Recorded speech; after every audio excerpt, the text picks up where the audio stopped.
Welcome to another episode of the Bad Ideas Garage. My name is Steven.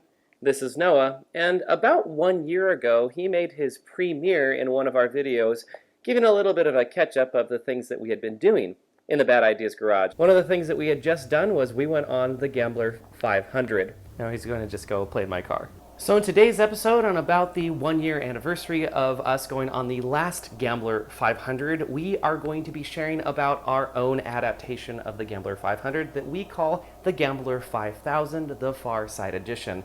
I'll go into a little bit of history of the Gambler 500 so you know what we're talking about, and then after that, we're really excited to share with you our first day of our adventure together. We have several other videos that we are going to be making from different parts of our adventure, where we start here in the Willamette Valley and we make our way all the way over to Eastern Oregon and the Alvord Desert, the Steens Mountains, and we're very excited to share that with you. So remember to like and subscribe below, hit that bell, and you'll be notified the next time that we come out with a video. And as always, we hope you enjoy. If you don't know what the Gambler 500 is, it's basically a off-road race from somewhere here in the Willamette Valley, whether you're starting in Portland, here where we live near Lebanon, Oregon, and you end somewhere in Central Oregon, generally about an hour south of Bend. That's kind of the track where you go, and the point is that you take an inexpensive car and you want to make that trip going as off-road as possible. And while you're out there, you should pick up trash. And so last year, I did it in my Mercedes Ute. This year, Dale and I could not go because we were both working over the weekend of the Gambler 500. And so this year, we decided to do the Gambler 5000, the Farside Edition. Our intention was to drive from where we are around Lebanon, Oregon, I live in Albany, all the way out to the Alvord Desert. And so on this trip, we wanted to do as off-road as possible, of course, in the spirit of the Gambler 500. However, both my Subaru and my Mercedes, they've been gone for about a year and a half. So I was in Dale's tow rig. It's a 1993 Chevy 2500 turbo diesel. It is before they called it the Silverado, so it's like the Silverado trim or Silverado edition as I call it. Of course, Dale was in his Mercedes ML 320, and then Jamie came with us in his Dodge Ram Cummins Diesel. Each of our vehicles needed a little bit of last-minute preparation, but everything was set in time for the first day. All right, it is a beautiful day, and hello from Lebanon, Oregon. Dale and I just made it over from Albany, and we're over at Jamie's house. This is the truck that he's going to be taking because his Gambler rigs are a little out of commission. I'm really excited to go on this adventure, and yeah, we have Dale with us today. Hey, Dale, excited to go. So Dale's going to be in his ML. You've seen that before. Can't wait to do an actual review of the ML, but it's been, gosh, that's been a really great rig, and we'll talk about it more some other time. And some last-minute repairs last night, so we should be good to go. There we go. That's kind of, I guess, the Gambler style, right? That's how it goes, yeah. That's how it goes. And then I'm going to be in the, I call it the Blueberry. Lovely, it's a 1993 Chevy Diesel, 6.5 turbo diesel. So also mine. Also Dale's, and also a couple last-minute repairs from yesterday. So also true. I don't know, how many miles do you think we're going to be doing? Probably 400 or 500 miles. 400 or 500 miles, and I don't know, combined value of the two vehicles? Yeah, you know. Well, these days, the car prices, maybe $5,000. Okay, there we go. So, so this is the Gambler 5000 that we're going to be doing. It should be a good time, and look forward to being along with you on this journey. Picking up Dale's Bluetooth signal. Excellent taste in music. Oh, he just cut me off. Well, welcome to the Gambler 5000, shall we call it, the Farside Edition. We're heading all the way out to the Steens Mountains, the Alvord Desert, as far east as we can get. In our beautiful state of Oregon. I am going to be driving this 93 Chevy Silverado edition. I know that because I have the little piece right here that says Silverado. Initial driving impressions of Dale's tow rig is it's really not bad in here. It's got air conditioning, so air conditioning's working. It works actually really, really well. Apparently it likes to freeze up. Got a nice exhaust. And yes, that is because it is it's straight piped. So bought it from a kid that decided he wanted to do the brodozer thing and straight pipe the exhaust. Otherwise, it actually drives really smoothly. The steering's really tight for having 340,000 miles on it, 348,000 miles on it. Transmission shifts nice and smooth. They said that the engine transmission were replaced at one point, so yeah, it's all nice. About 500 miles on this trip, and yeah, should be really good. The cruise control works, which is pretty cool. The speedometer doesn't really know what to do when the cruise control is on, which is really interesting. But yes, cruise control works. Speedometer is not quite sure if I'm doing 58 miles an hour or 78 miles an hour. However, I am cruising at exactly 56 miles an hour.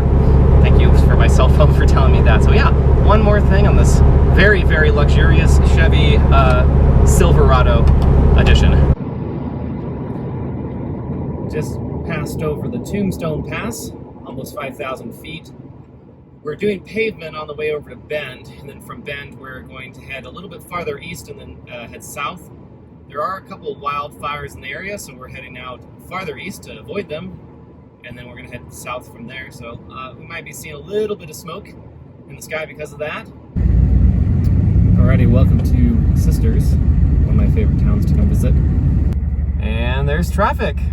Yes, welcome to Bend. We're almost to the desert. Alrighty, so we're at Worthy Brewing in Bend, on the east side of Bend, and we're figuring out where we're going to be heading next. So I'm figuring we go Route 20, and we take Frederick Butte Road. This road basically goes dead south. It cuts all the way down to the dunes in Christmas Valley.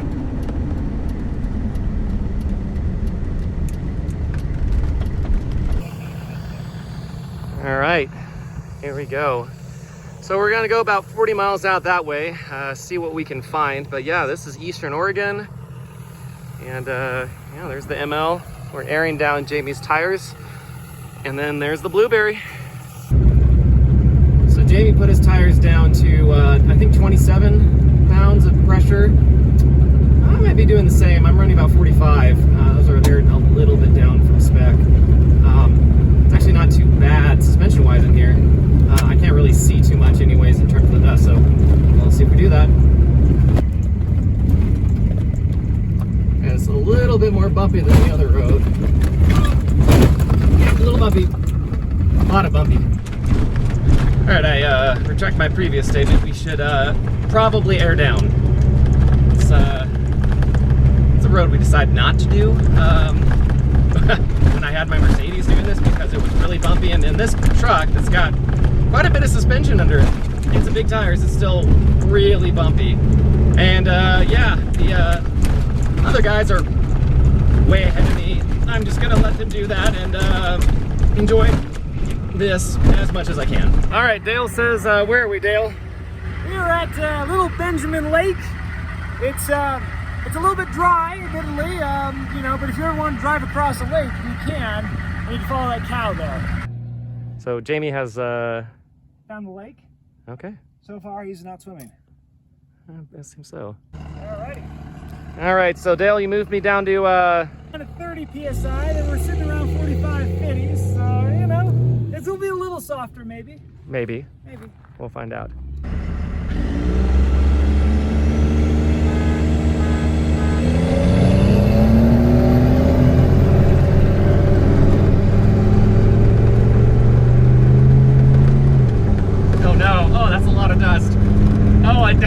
That's a lot of dust.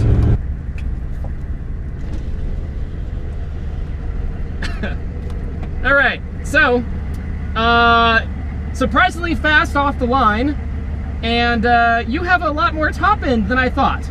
Yes, I just keep going. Yes, that was entertaining. So please don't gloat in your victory, but Jamie got first, Dale got second, a lot of really good top end, and I got last, which is not surprising. There was a lot less cling going on the suspension like I thought. Some new clings ever since that last little bit, but according to Dale, my ball joints are mostly attached. We'll be fine. Yeah, they're still attached. We're doing fine. All right. Yes, still very bumpy, but much smoother. So we're running about 30 pounds on these tires, and it is way better. Whereas about the same, but at least I don't feel like my spine is attached to the earth. So yeah, fun stuff. There's now a new tap tap tap going on in the suspension. Don't know what that's about. Dale kindly informed me that the truck needs CV axles in the front that we ran out of time to do. before we left. That's why they're in the back. So, but that's only really if we need four-wheel drive. All right, so our way to Christmas Valley. We are now at the Christmas Valley Dunes. We were here at the Gambler a couple years ago, and Jamie's got his flag, and we're gonna head out there and see how well the truck does. Not really sure. He does have some fat tires, so yeah, we're gonna go see how that goes. Welcome to Mars.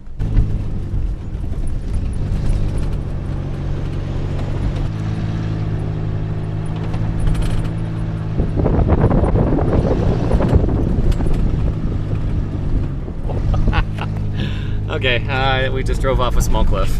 It's all good. That's all good.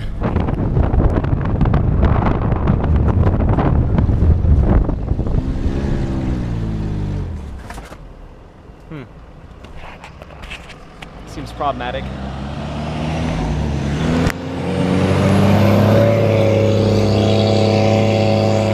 Okay, solution? Speed. Oh, no problem. No problem.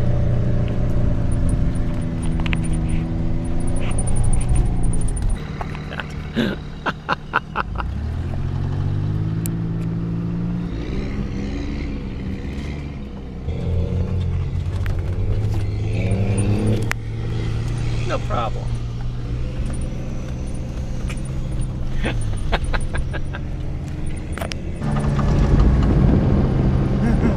Oh. Oh yeah, I've seen this before.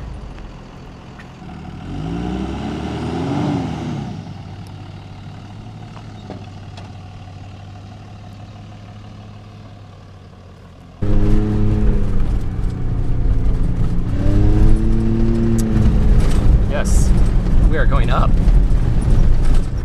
Yeah, we're heading to the radar arrays. I'm really excited to see these. Really interesting history.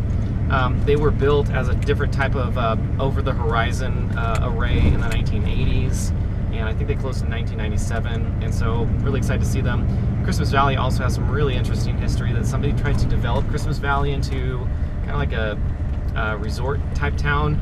If anyone's ever read it on the Salton Sea, which is really interesting, it was actually the same person that wanted Christmas Valley to be the place to go, so we're going to hopefully take a look at that as well. But yeah, just having fun. The truck's doing great. Air conditioning is on, and yeah, this road is getting bumpy again, and this time it's really slow going, so yeah, catch you in a little bit.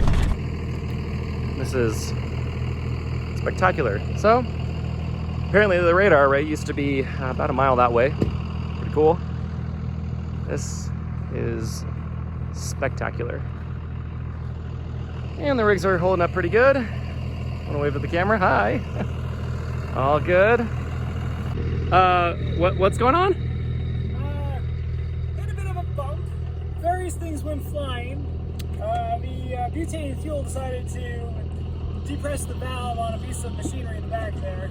We're gonna put it in here where it's not going to do that. In the back of my truck? Yes. Okay. The good news is the water probably kept it from catching fire, so that's that. Oh, good. All right, so back up there, that's where we came. Put that out there. And so what's left of that radar. So I still think it's really cool.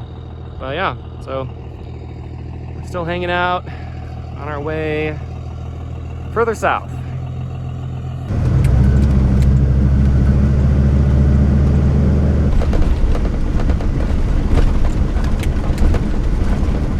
It is only 5 miles back to Christmas Valley from where we are on pavement, so that's where we're going to go do. My tank still shows full, which is a bit concerning because I've been driving now for probably another 120 miles off-road. And Dale is maybe empty, but his gas gauge also doesn't work. So yeah, we're gonna go fuel up just to be safe. Well, Merry Christmas, Dale. Welcome to Christmas Valley. Welcome to Christmas Valley. Merry Christmas, Jamie. Look at it. It's the bad days by the smoke. yeah. It's Christmas Valley Lodge. All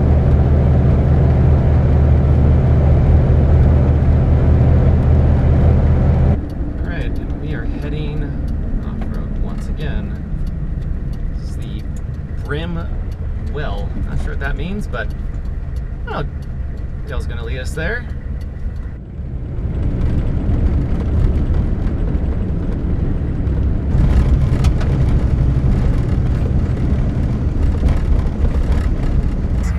But apparently that's, we're gonna try to camp up there tonight. We'll see.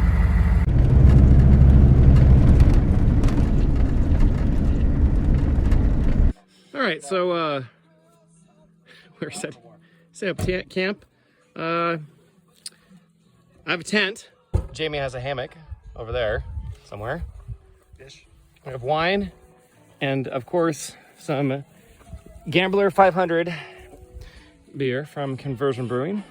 And Dale is sleeping bougie inside the back of his Mercedes. So it turns out if you have an air mattress and the pump has a short cable, cars to get closer. And then maybe even Dale will let me get in. That might be nice.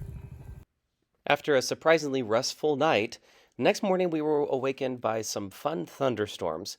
But you'll have to check that out and the other fun things we did in day 2 on the Gambler 5000 Farside Edition in our next video. We'll catch you soon.